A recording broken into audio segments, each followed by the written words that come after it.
बहुत सारे लोगों के मन में इस तरह के प्रश्न आते हैं और ये पूछते हैं कि मैम, मेरी पत्नी ने मेरे ऊपर बहुत सारे झूठे मुकदमे कर दिए हैं, तो मुझे ऐसी पत्नी को साथ में अपने घर में रखना चाहिए या फिर नहीं। तो इस तरह के प्रश्न मेरे पास बहुत सारे आते हैं। तो आज हम इससे संबंधित आप सभी लोगों को अपनी राय देने वाले हैं। आप लोगों से एक बात जरूर कहना चाहेंगे कि आप लोगों की क्या राय है। जरूरी नहीं है कि हमारी जो राय है वही राय आपकी भी हो। जो लोग ये वीडियो देख रहे हैं उनमें से कुछ पति ऐसे भी होंगे जो सच में प्रताड़ित हो रहे होंगे। उनके मन में क्या विचार है, वो सारे जो भी ये वीडियो देख रहे हैं पति, मुझे कमेंट करके अपनी अपनी राय जरूर शेयर कीजिए। वीडियो आप सभी लोगों के लिए बहुत ज्यादा इंपॉर्टेंस होने वाली है, तो आप सभी लोगों को वीडियो पूरा अंत तक देखना है, बिल्कुल भी स्किप नहीं करना है। तभी आप सभी लोगों को अच्छे से जानकारी समझ में आएगी। दूसरा काम आप सभी लोगों को ये करना है कि अगर आप नए हैं, चैनल में पहली बार आए हैं, तो ये आपका ही चैनल है, आप इसे सब्सक्राइब जरूर कर दें, साथ में बेल आइकन जरूर दबा दें, जिससे कि हम जो भी नई अपडेट डालें उसका नोटिफिकेशन आपके पास आता रहे और आप जानकारी प्राप्त करते रहें। नमस्कार दोस्तों, मैं एडवोकेट दिव्या आपका आपके इस YouTube चैनल में स्वागत है। सबसे पहली बात आपको हम बता दें कि अगर आपकी पत्नी ने आपके ऊपर सिर्फ छोटी सी बात को लेकर के या अपनी बात मनवाने के लिए या आपसे पैसा हटने के लिए आपके अगेंस्ट में झूठे केस कर रही है, तो आप उसी समय से समझ जाइए कि वो अब आपकी पत्नी रही ही नहीं, वो आपकी पत्नी है ही नहीं। भले ही आप अपने दिल से अपनी पत्नी को पत्नी मानते हैं, लेकिन कानून की नजर में वो अब आपकी पत्नी है ही नहीं। वो एक वादी है और आप प्रतिवादी हैं। आपकी पत्नी विक्टिम है, यानी कि पीड़ित है, और आप एक मुलजिम है। तो जब आप एक मुजरिम हो गए हैं तो आप उसके पति रहे ही कैसे। और जो पत्नी आपको नहीं समझ रही है, आपके ऊपर झूठे केसेस कर रही हैं, आपको सालों से परेशान कर रही हैं, तो आप उन्हें अपनी पत्नी समझ भी कैसे सकते हैं।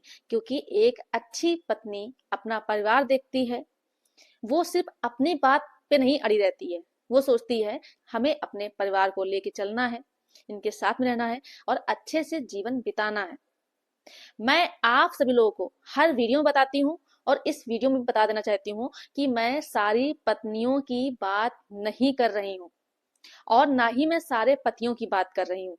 क्योंकि बहुत सारी पत्नियां परेशान होती हैं, उन्हें केस करना भी चाहिए, लेकिन जो जानबूझ के झूठे केस करती हैं सिर्फ अपने पति को, पति के घर वालों को परेशान करने के लिए, तो वो इस तरह के झूठे केसेस ना करें। क्योंकि उन महिलाओं की वजह से जो झूठे केस करती हैं, उनके कारण जो महिलाएं सही होती हैं, जो सच में प्रताड़ित होती हैं, उन्हें न्याय नहीं मिल पाता है। और मैं जो पतियों की बात कर रही हूँ, तो मैं ये भी नहीं कहूंगी कि सारे पति प्रताड़ित ही होते हैं, क्योंकि सारे पति प्रताड़ित नहीं होते हैं। बहुत सारे पति भी अपनी पत्नियों को बहुत ही ज्यादा हैरास करते हैं, परेशान करते हैं। तो ऐसी चीजें आप सब लोग ना करें, परिवार के साथ मिलजुल करके रहें। क्योंकि इस तरह से अगर आप लोग छोटी छोटी समस्याओं को लेकर के इतना उलझेंगे, इतना विवाद करेंगे, तो आगे चल करके आपके बच्चे भी वही सीखेंगे और बहुत सारी समस्याएं आएंगी। और इन्हीं झूठे केसेस के कारण जब कई साल हो जाते हैं, कोई न्याय नहीं मिलता है, तो बहुत सारे लोग ऐसे भी हैं जो बहुत ज्यादा परेशान होते हैं और जो अंतिम रास्ता चुनते हैं वो चुनते हैं सुसाइड का, जो कि आजकल आप सभी लोग सुन ही रहे होंगे अतुल सुभाष के बारे में। ऐसा ही एक मामला और था जो कि दिल्ली का था। एक लड़का था पुनीत, जिसका उसकी पत्नी से विवाद चल रहा था और उसने आत्महत्या कर ली, जो कि अभी 4-5 दिन पहले की ही बात है। तो कुछ पति तो पीड़ित है ही, परेशान है ही अपनी पत्नियों से, ठीक उसी तरह कुछ पत्नियां भी पीड़ित हैं अपने पति की वजह से। कुछ धोखेबाज पत्नियों की वजह से और कुछ धोखेबाज पति की वजह से। जिन महिलाओं की वजह से पुरुष आत्महत्या कर रहे हैं, क्योंकि वो ये सोच लेते हैं कि अब हम जाएं तो जाएं कहाँ। क्योंकि कानून में जो प्रावधान दिए गए हैं ज्यादातर महिलाओं के पक्ष में दिए गए हैं। कानून भी मेरी नहीं सुन रहा है। महिलाओं को कई प्रावधान भी दिए गए हैं, जैसे 498A, DV, HMA, मेंटेनेंस। इतने सारे केसेस पत्नी लगातार करती चली जाती हैं सिर्फ परेशान करने के लिए। अभी लाइव एग्जाम्पल एक चल ही रहा है अतुल सुभाष के बारे में, जिसके ऊपर लगातार 9 मुकदमे दर्ज किए गए थे। अब सोचिए, एक साधारण से व्यक्ति को क्रिमिनल बना कर रख दिया उस महिला ने। तो जो पत्नी आपके साथ में रह करके आपके ऊपर झूठे मुकदमे दर्ज करा रही है, तो फिर भी आप अगर सोचते हैं कि अपनी पत्नी को हम वापस अपने घर में ले आए, तो यहाँ पर आप अपने लिए ही गड्ढा खोद रहे हैं रास्ते में। क्योंकि जो सबूत आपकी पत्नी के पास अभी तक नहीं थे, अब उसके पास ये साफ रास्ता हो जाएगा सबूत इकट्ठा करने का। फिर वो आपके घर में आकर के सबूत इकट्ठा करेगी, या फिर आप गलत नहीं भी होंगे तो आपके अगेंस्ट में सबूत बनाने की कोशिश करेगी। ऐसा माहौल क्रिएट करेगी कि आप कुछ ना कुछ ऐसी एक्टिविटीज करें जिससे कि उसके पास सबूत हो पाए, और वो फिर आपको दोबारा से ऐसे केस में फंसा देगी कि आपका निकलना मुश्किल हो जाएगा। क्योंकि मेरे पास कई सारे ऐसे केसेस भी आए हैं जिसमें क्या होता है कि पत्नी बोलती है ठीक है हम आपके साथ में रहना चाहते हैं। पति क्या सोचता है, वो सोचता है ठीक है वो वापस आ रही है, परिवार जुड़ रहा है, तो क्यों ना हम साथ में ही रहना शुरू कर दें। और वो अपनी पत्नी को वापस अपने घर में ले आता है और रख लेता है। ये नहीं सोचता है कि उसने मुकदमे तो खत्म किए नहीं है, फिर भी वो अपने घर में ले आता है। फिर वो वहां आने के बाद सबूत बनाने की कोशिश करती है, सबूत इकट्ठा करती है, और फिर वो वापस चली जाती है और दोबारा से केस करती है पूरे परिवार के ऊपर धारा 307 के तहत, जिसके अंतर्गत पूरा परिवार फंस गया, पूरे परिवार को सजा हो गई। यहाँ तक कई बार बेल लेने के लिए भी दिक्कतें आ जाती है। आप खुद इस बात को सोचें, जो महिला आपके अगेंस्ट में जा करके आपके अगेंस्ट में झूठे केसेस कर रही है, या फिर जिस महिला ने आपके विपरीत जा करके आपके ऊपर झूठे केस कर दिए हैं, क्या वो दोबारा आपके घर में रहने लायक है? क्योंकि जो महिला अच्छी होगी वो जल्दी जल्दी थाने या कोर्ट जाने के बारे में सोचेगी ही नहीं। महिला जो अच्छी होगी वो तभी जाने के लिए सोचेगी थाने या कोर्ट में, जब आपके द्वारा या आपके घर वालों के द्वारा उस महिला को बहुत ही ज्यादा प्रताड़ित कर दिया गया है। लेकिन अगर महिला आपकी ठीक नहीं है तो वो छोटी छोटी बातों में जाकर के केस कर देगी, आपके अगेंस्ट में रिपोर्ट दर्ज करा देगी। कई बार ऐसा भी होता है कि महिला ठीक होती है, लेकिन कुछ लोगों के बहकावे में आकर के वो ये कदम उठा लेती है, और फिर आप सोचते हैं कि अब हम इसे अपने साथ नहीं रखेंगे। लेकिन आपकी पत्नी आपसे जिद कर रही है, नहीं मुझे आपके साथ रहना है, मुझे अपने परिवार के साथ रहना है। तो आप उसे अपने घर में रखने के पहले ये देखिए कि उसकी इंटेंशन क्या है। कहीं उसकी साजिश तो नहीं आपको झूठे मुकदमे में फिर से फंसाने के लिए। लेकिन मान लीजिए कि आपको लगता है कि आपकी पत्नी जबरदस्ती आना चाहती है, वो हो सकता है कि आपको फंसा दे दोबारा से, तो आपके पास भी कुछ कानूनी अधिकार है जिससे कि आप अपनी पत्नी को घर में घुसने से रोक सकते हैं। तो आप बोल सकते हैं आपका घर नहीं है, आपके माता पिता का घर है, तो आप अपने माता पिता के घर में नहीं रख सकते हैं जब तक आपके माता पिता नहीं चाहेंगे। जब आपके माँ बाप की रजामंदी होगी तभी आपकी पत्नी उस घर में रह सकती है, नहीं तो नहीं रह सकती है। क्योंकि वो घर आपके माँ बाप का है, आपका नहीं। यानी कि पति का घर नहीं है, पति के माँ बाप का घर है, और जब तक पति के माँ बाप नहीं चाहेंगे तो पत्नी उस घर में नहीं रह सकती है। आप खुद सोचिए कि जो महिला अच्छी होगी वो क्या सोचेगी कि हमारा परिवार परेशान हो, हमारे देवर परेशान हो, हमारी ननद परेशान हो, या हमारी सास ससुर परेशान हो बुढ़ापे में, या हमारा पति परेशान हो। आप खुद सोचिए, जब किसी व्यक्ति ऊपर छोटा सा कोई केस कर दिया जाता है तो उसके मन में क्या बीतती है, और फिर पत्नी लगातार कई सारे केसेस कर देती है, तो वो लोग किस स्थिति से गुजर रहे होते हैं।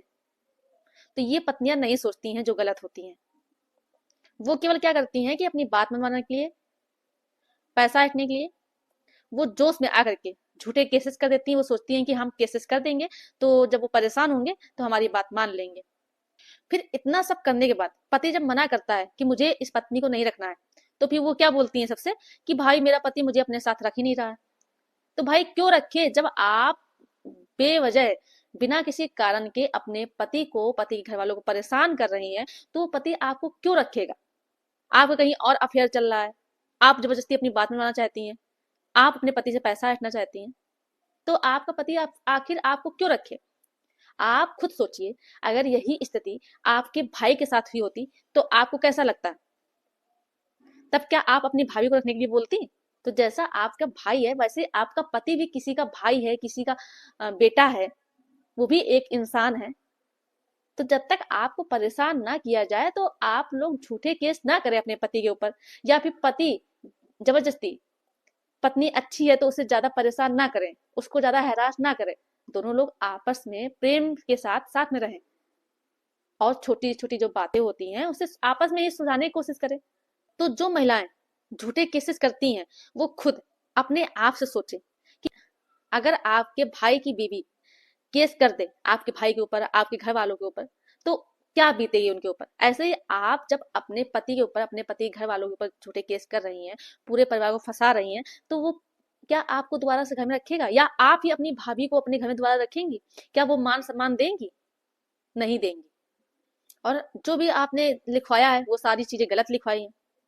तो आपको बता दें कि अगर पति और पत्नी के बीच में रिश्ता है प्रेम का, अगर प्रेम है तो वो झूठे केस करेंगे ही नहीं जाकर के। जिनके बीच में प्रेम होता है वो कोई भी गलत काम नहीं करते हैं।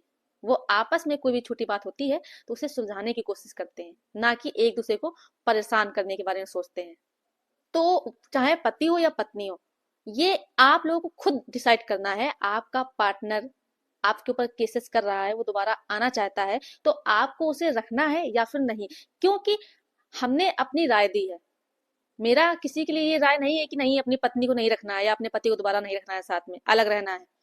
क्योंकि आपकी पत्नी आपकी है, आपका पति आपका है, और आपके पति के बारे में या फिर आपकी पत्नी के बारे में आपसे ज्यादा कोई और नहीं जान सकता है। आपका पति कैसा है, आपकी पत्नी कैसी है, ये आपको खुद अपने विवेका अनुसार सोचना है कि आपको साथ में रहना है या नहीं रहना है।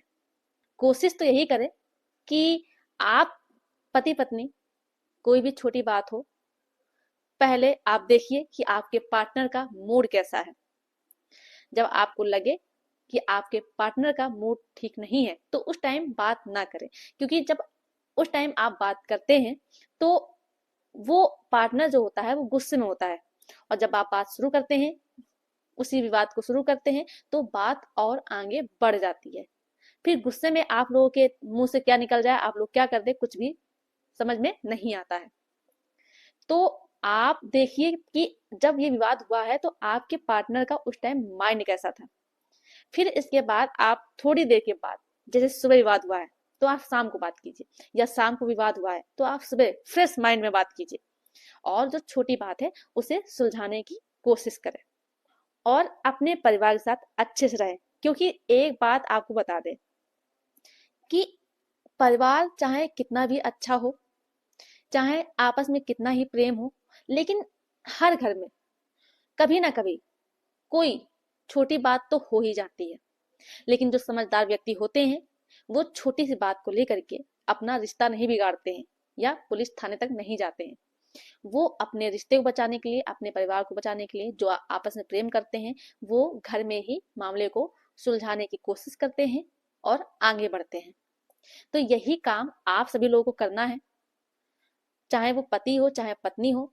आप लोगों से रिक्वेस्ट है कि आप लोग अपने पार्टनर के साथ अच्छे से रहें, उन्हें प्रताड़ित ना करें, क्योंकि वो आपकी अर्धांगिनी है, जो कि आधा अंग होता है।